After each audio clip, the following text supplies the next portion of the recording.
اللهم رب زدنا علما نافعا إن الله وملائكته يصلون على النبي يا أيها الذين آمنوا صلوا عليه وسلموا تسليما اللهم صل على سيدنا ومولانا محمد طب القلوب ودوائها وعافية الأبدان وشفائها ونور الأبصار وضيائها وعلى آله وصحبه وبارك وسلم دائما أبدا يا رب بالمصطفى بلغ مقاصدنا واغفر لنا ما مضى يا واسع الكرم مولاي صل وسلم دائما أبدا على حبيبك خير الخلق كلهم. حمد و صلاة کے بعد پارہ نمبر 15 سورہ بنی اسرائیل میں اللہ تبارک و تعالیٰ نے ارشاد فرمایا وَأَوْفُوا بِالْعَهْدِ إِنَّ الْعَهْدَ كَانَ مَسْئُولًا، فرمایا کہ اپنے عہد کو پورا کرو، بے شک إِنَّ الْعَهْدَ كَانَ مَسْئُولًا، تمہارے عہد کے بارے میں تم سے سوال کیا جائے گا۔ یہاں علماء نے بیان فرمایا ایک تو وعدہ ہے کہ جو ہم کسی سے کرتے ہیں کسی بات کے حوالے سے، ہم نے کس سے وعدہ کیا کہ ہم یہ کام کریں گے یا وعدہ کیا یہ کام نہیں کریں گے، تو ظاہر ہے کہ جو وعدہ بندے نے کیا اس وعدے کو بندے کو پورا کرنا چاہیے۔ دوسرا، علامہ محمد بن علان الشافعی رحمۃ اللہ تعالی علیہ فرماتے ہیں کہ یہاں مراد علماء نے یہ لی ہے کہ ایک تو وعدہ ہے اور دوسرا ہے کوئی شخص اگر کسی کو اپنے راز کی کوئی بات بتائے تو اس کی حفاظت کرنا، اور فرماتے ہیں کہ یہاں پر جو زبان ہے یا وعدہ ہے اس سے مراد راز کو چھپانے کا وعدہ کرنا ہے، یعنی کوئی شخص اگر کسی کو اپنے راز کی کوئی بات بتاتا ہے تو اس پر لازم ہے اگرچہ اس نے یہ کہا ہو کہ میرے راز کی حفاظت کرنا یا نہ بھی کہا ہو کہ میرے راز کی حفاظت کرنا، تب بھی اس پر لازم ہے کہ وہ اس بندے کے راز کی حفاظت کرے، بلا وجہ کسی کے سامنے اس کی بات کو بیان نہ کرے۔ اسی طرح علامہ قرطبی رحمۃ اللہ تعالی علیہ فرماتے ہیں کہ عہد اس کام کو کہا جاتا ہے کہ جس کا کرنے کا اللہ نے حکم دیا یا جس کے کرنے سے اللہ نے منع کیا، اور عہد سے متعلق قیامت کے دن سوال کیا جائے گا، یعنی دونوں چیزیں اس میں آ گئی، ایک ہے حقوق اللہ جو اللہ نے ہمیں حکم دیا اس کام کو کرو اس کام کو نہ کرو،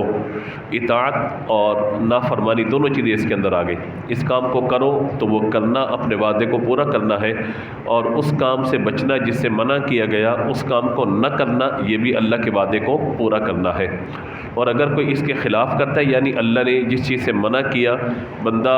اس سے منع ہونے کی بجائے اس گناہ میں ملوث ہو گیا، تو گویا اللہ سے اس نے جو وعدہ کیا ہے کہ یا اللہ میں شیطان کی پیروی نہیں کروں گا تیری فرما برداری کروں گا، تو وہ اللہ سے اپنے کیے ہوئے وعدے کے خلاف جا رہا ہے۔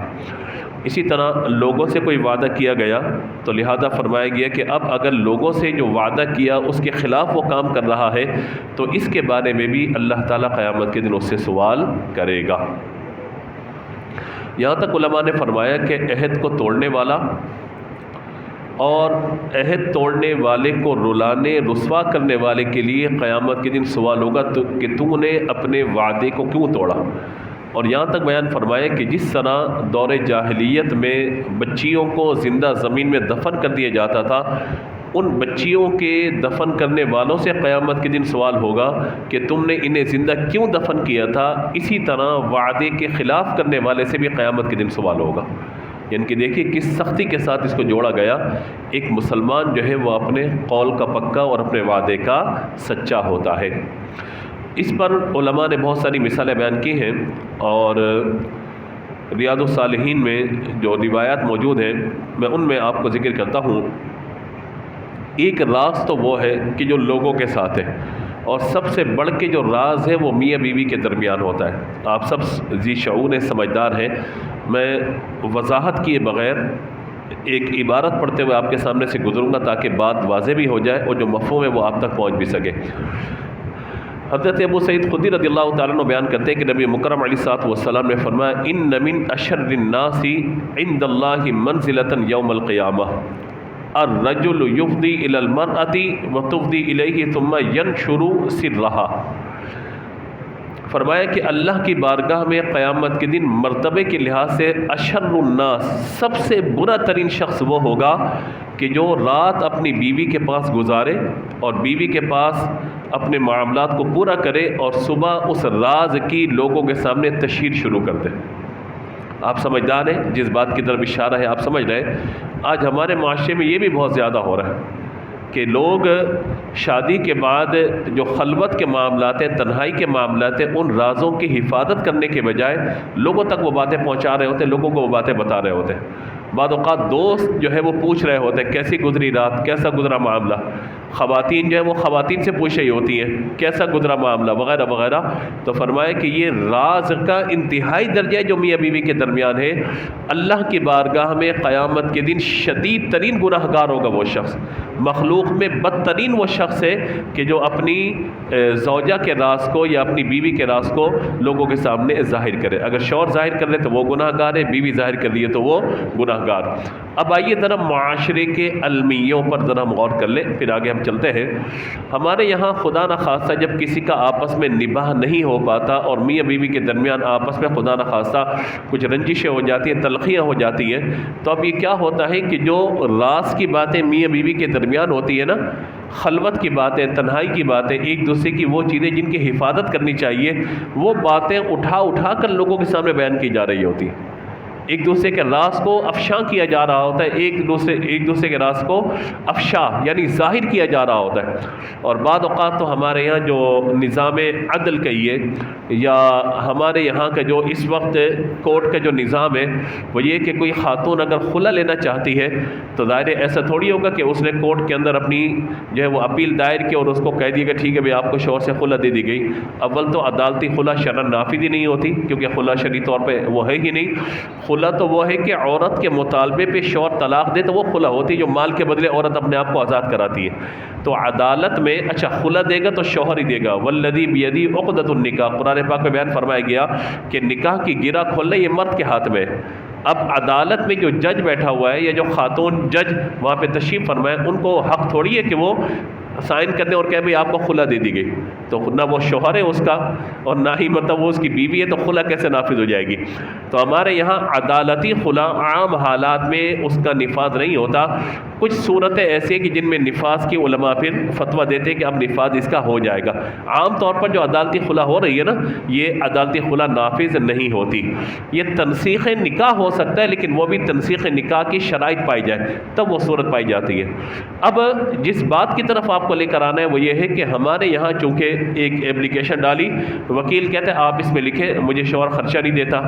مجھے جو ہے مار پیٹ کرتا ہے، میرے ساتھ ظلم و زیادتی کرتا ہے، کیونکہ یہ سب چیزیں لکھنی پڑتی ہیں۔ اور یہاں تک کہ بعد اوقات لکھوا دیا جاتا ہے کہ اگر شوہر بیوی کے خلاف کوئی اپیل دائر کر رہا ہے یا بیوی شوہر کے خلاف، تو یہ لکھ دیا جاتا ہے کہ یہ ایک دوسرے کا حق ادا کرنے پہ قدرت نہیں رکھتے۔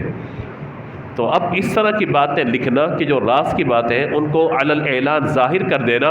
جبکہ شرعاً اس کی ضرورت بھی نہیں ہے، اور وہ راز یا برائی اس کے اندر موجود ہو تو ظاہر کرنا منع ہے، اور اگر جھوٹ کہا جا رہا ہو تو یہ تو تہمت ہے،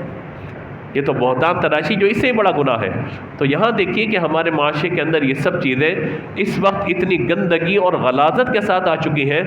کہ میاں بیوی اگر آپس میں بیٹھ کر بات کرنا چاہیں تو صلح کا راستہ نکل سکتا ہے، لیکن ہم لوگ صلح کا راستہ بعض اوقات نہیں نکالنے دیتے۔ ہم سے مراد جو خاندان کے لوگ ہوتے ہیں، دوست یار ہوتے ہیں، وہ بیچ میں اس طرح کی غلط فہمیاں داخل کر دیتے ہیں کہ جب میاں بیوی آپس میں بیٹھیں گے تو غلط فہمیاں دور ہوں گی نا۔ خاندان کے لوگ بیچ میں پڑھ کے مسئلوں کو حل کرنے کے بجائے انہیں مزید الجھا دیتے ہیں، اور جس کی وجہ سے معاملات پھر پریشانی کا شکار ہو جاتے ہیں،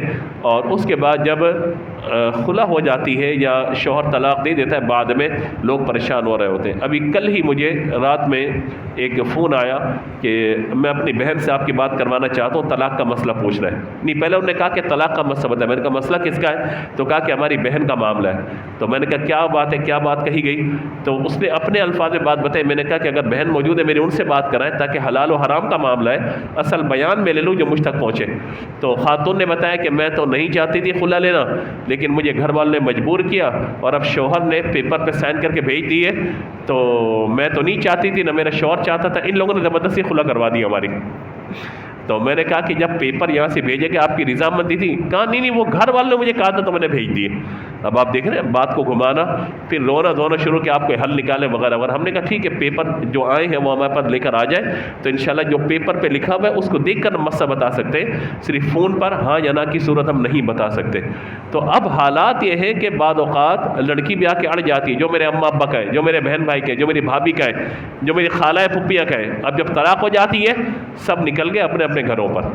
خالہ اپنے گھر پہ خوش ہے، پھپھی اپنے گھر پہ خوش ہے، ماموں جو ہے وہ اپنی بیوی کے ساتھ زندگی گزار رہے ہیں، چچا اپنی بیوی کے ساتھ زندگی گزار رہے ہیں، اماں ابا بھی ایک حد تک پریشان لے کر اپنی زندگی میں مشغول ہو جاتے ہیں۔ پریشان کون ہو رہا ہے؟ وہ بچہ جو گود کے اندر موجود ہے، اور وہ خاتون کے جو اب طلاق کے بعد اپنے ماں باپ کے گھر میں موجود ہے، جہاں اس کو بھائی کے تانے سہنے پڑ لیں، بھابھی اسے کہہ رہی ہے کہ گھر بسانے والی ہوتی تو بسا چکی ہوتی، یہاں پہ آ کے پڑی بھی نہ ہوتی۔ بیٹی کا گھر پہ ایسے ملنے کے لیے چلا جانا کچھ اور ہے، ناراض ہو کے چلا جانا وہ بھی کچھ اور ہے، برداشت کر لیے جاتے ہیں، لیکن خدا نہ خواستہ اگر نوبت طلاق یا خلا تک پہنچ جائے تو پھر اس بیٹی کا گھر میں رہنا، جبکہ گھر میں اس کے بھائی اور بھابھیاں بھی موجود ہوں، بہت مشکل ترین معاملہ ہو جاتا ہے۔ اور اگر اس بچی کے علاوہ کچھ اور بچیاں گھر کے اندر موجود ہوں کہ جن کا نکاح نہ ہوا ہو، تو پھر تو بہت مشکل ہو جاتا ہے زندگی گزارنا، کہ ان بچیوں کے رشتے بعض اوقات نہیں آتے۔ اور ہمارے یہاں اس طرح کی انکوائری کی جاتی، کیا وجہ تھی، کیوں طلاق ہو گئی؟ بھئی بڑی طلاق لے کے گھر پہ آ گئی تو چھوٹی کون سا گھر بسائے گی؟ یہ ہمارے یہاں تان و تشنی معاشرے کے اندر چل رہی ہوتی ہے۔ تو یہاں یہ بات عرض کرنے کا مقصد یہ ہے کہ جو راز ہے میاں بیوی کے درمیان، اس کی تشہیر ہرگز نہیں کرنی چاہیے۔ دوسری روایت راز کے اعتبار سے بڑا تفصیلی واقعہ میں خلاصہ عرض کرتا ہوں۔ حضرت عبداللہ بن عمر رضی اللہ تعالی عنہما کہتے ہیں کہ ہماری بہن حضرت حفصہ رضی اللہ تعالی عنہا کے شوہر کا انتقال ہو گیا۔ حضرت عمر فاروق اعظم رضی اللہ تعالیٰ کی آپ صاحبزادی ہیں، کہتے ہیں کہ ان کے شوہر کا انتقال ہو گیا، وہ بیوہ ہو گئی اور گھر پر آ گئی، اولاد نہیں تھی۔ تو حضرت عمر فاروق اعظم رضی اللہ تعالی عنہ نے حضرت عثمان غنی رضی اللہ تعالی عنہ سے ذکر کیا کہ حفصہ کے شوہر کا انتقال ہو گیا ہے، اور آپ کے یہاں بھی کوئی زوجہ موجود نہیں ہے، کیونکہ نبی پاک علیہ الصلوۃ والسلام کی دونوں صاحبزادیوں کا انتقال ہو چکا تھا۔ حضرت ام کلثوم کا بھی، حضرت رقیہ دونوں کا انتقال ہو گیا تھا۔ حضرت عثمان غنی کے گھر میں کوئی عورت موجود نہ تھی، تو کہا کہ آپ کی ازواج کا بھی انتقال ہو چکا ہے، اور میری بیٹی جو ہے وہ بیوہ ہو چکی ہے، آپ چاہیں تو حفصہ سے نکاح کر لیں۔ اب وہ دور ایسا تھا کہ اگر باپ بھی اپنی بیٹی کے لیے کس کو کہتا نا نکاح کر لے، اس کو معیوب اور برا نہیں سمجھا جاتا تھا۔ بھائی اپنی بہن کے رشتے کے لیے بات کر لے کسی سے، اور جو ہے وہ باپ اپنی بیٹی کے لیے کس سے بات کر لیتا تھا، برا تصور نہیں کیا جاتا تھا۔ آج تو کوئی یہ کہے خاندان کے اندر ہی، ایک بھائی دوسرے بھائی سے کہے کہ بھائی آپ کا بیٹا جو ہے، میں چاہتا ہوں کہ ہماری بیٹی آپ کے بچے کے نکاح میں آ جائے، گھر پہ تماشے شروع ہو جاتے ہیں، لو اپنے منہ سے اپنی بیٹی کی بات کر رہے ہیں، تو بھائی کیا کریں؟ اگر آپ اس کو ہاں یا نہ کر دیں گے تو صورت حال واضح ہو جائے گی، تاکہ کل کو آپ کا شکوہ نہ ہو، ہم تو رشتہ لینے کے لیے تیار بیٹھے ہوئے تھے، لیکن آپ نے پوچھا ہی نہیں ہم سے، آپ نے بات ہی نہیں کی، تو خاندان سے باہر رشتہ کیوں کر دیا؟ تو یہ بھی تو خاندانی مسئلے ہیں ہمارے۔ تو لہٰذا حضرت عثمان غنی رضی اللہ تعالیٰ عنہ سے آپ نے ذکر کیا، تو انہوں نے کہا کہ میں آپ کو بتاتا ہوں۔ چند روز انتظار کے بعد جب ملاقات ہوئی تو انہوں نے کہا کہ ابھی میرا نکاح کا ارادہ نہیں ہے۔ حضرت عثمان غنی رضی اللہ تعالیٰ عنہ کا یہ معاملہ سننے کے بعد آپ کی ملاقات حضرت صدیق اکبر رضی اللہ تعالیٰ عنہ سے ہوئی، اور آپ نے باتوں باتوں میں حضرت حفصہ رضی اللہ تعالیٰ عنہ کی بیوگی کا ذکر کیا، اور ذکر کرنے کے بعد فرمایا کہ میری نظر میں آپ سے بہتر کوئی نہیں کہ جو میری بیٹی کے لیے بہتر ہو، یعنی بند الفاظ میں نکاح کا پیغام دے دیا۔ تو حضرت صدیق اکبر رضی اللہ تعالیٰ عنہ نے خاموشی اختیار کی اور کوئی جواب نہیں دیا، آپ خاموش سے وہاں تشریف لے گئے۔ تو اب حضرت صدیق اللہ تعالیٰ عنہ کے اس عمل سے، حضرت عثمان غنی اللہ تعالیٰ عنہ کے جواب سے حضرت عمر فاروق اعظم کے دل میں ایک رنج پیدا ہوا، ایک دکھ پیدا ہوا، اور بعد میں حضور اکرم صلی اللہ تعالیٰ علیہ وآلہ وسلم نے جب ان حالات کو دیکھا تو آپ نے حضرت حفصہ رضی اللہ تعالیٰ عنہ کے لیے خود نکاح کا پیغام بھیج دیا، تو وہ حضور کے نکاح میں آ گئی، ام المؤمنین کے شرف سے اللہ نے انہیں مشرف فرما دیا۔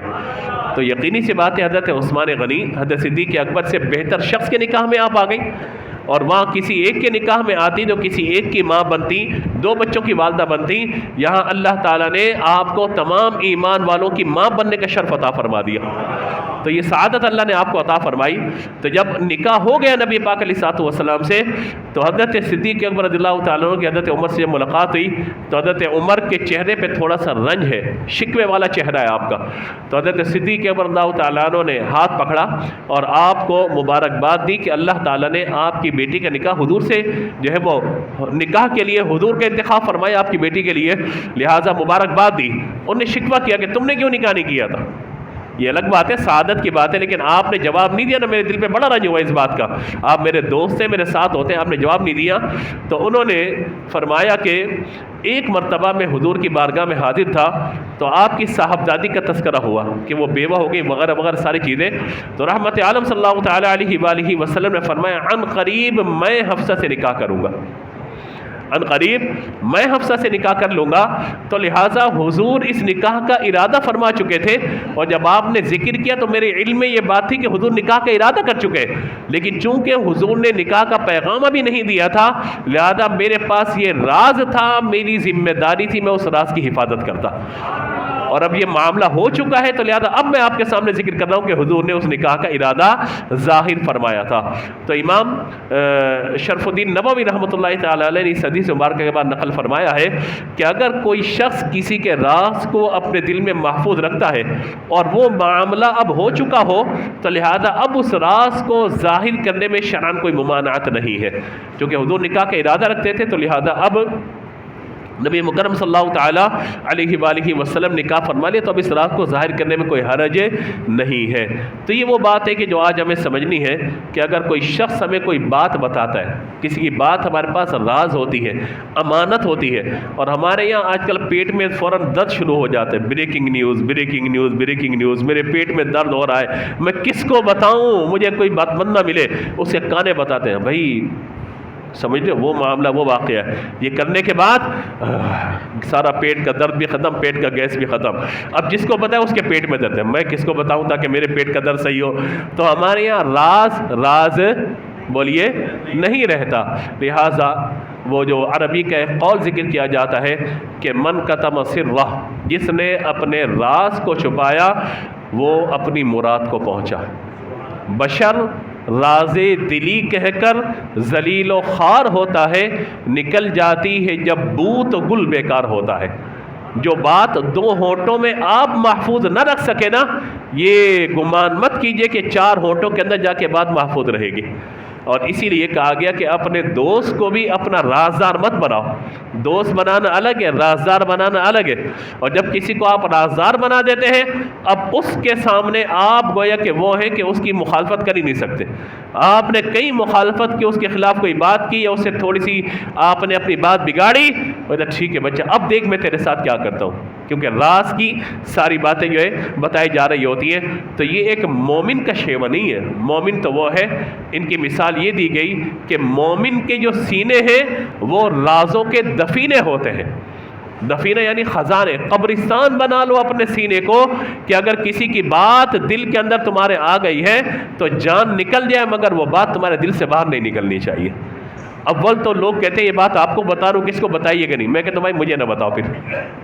اگر آپ نے یہ قید لگانی ہے کہ بھائی یہ بات آپ کو بتا رہا ہوں کسی کو نہیں بتانا. ہاں اگر کوئی شرعی مسئلہ ہے، کوئی ایسی راز کی بات ہے جو چھپانا ضروری ہے، ایک الگ بات ہے، ورنہ بھائی ہم انسان ہیں، بتقاض بشر زبان سے کوئی بات نکل سکتی ہے. دوسری بات یہ ہے کہ آج کل اسکرین شاٹ کا اور وائس نوٹ فارورڈ کا دور ہے.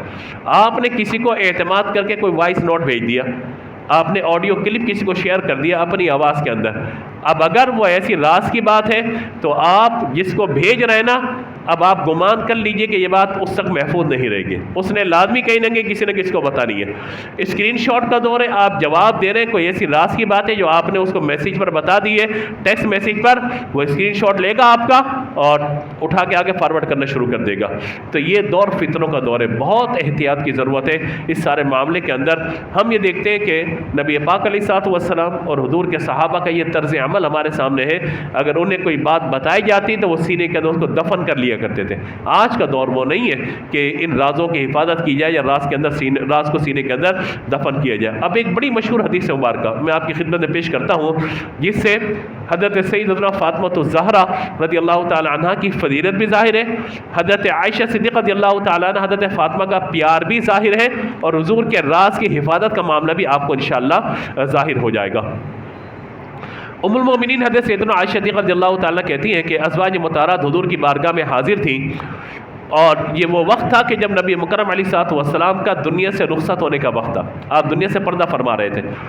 حضرت سیدہ فاطمہ الزہرا رضی اللہ تعالیٰ عنہ حضور کی بارگاہ میں آئی اور کہتی ہیں کہ آپ اسی طرح چلا کرتی تھی جس طرح حضور چلا کرتے تھے، آپ اسی طرح بات کرتی تھی جس طرح حضور جو ہے بات کرتے تھے۔ نبی مکرم صلی اللہ تعالیٰ علیہ وآلہ وسلم نے اپنی بیٹی کو کہا کہ مرحبا بابنتی ثم اجلس عن یمینہ عن شمائلہ، نبی پاک علیہ الصلوۃ والسلام نے اپنی بیٹی کو دائیں او عن شمالہ یا پھر بائیں بٹھایا، اور نبی مکرم علیہ الصلوۃ والسلام نے ان کا ہاتھ پکڑا، انہوں نے حضور کا ہاتھ پکڑ لیا، یہاں تک کہ انہوں نے اپنا کان حضور کے قریب کیا۔ رحمت عالم صلی اللہ تعالیٰ علیہ وآلہ وسلم نے سرگوشی کی،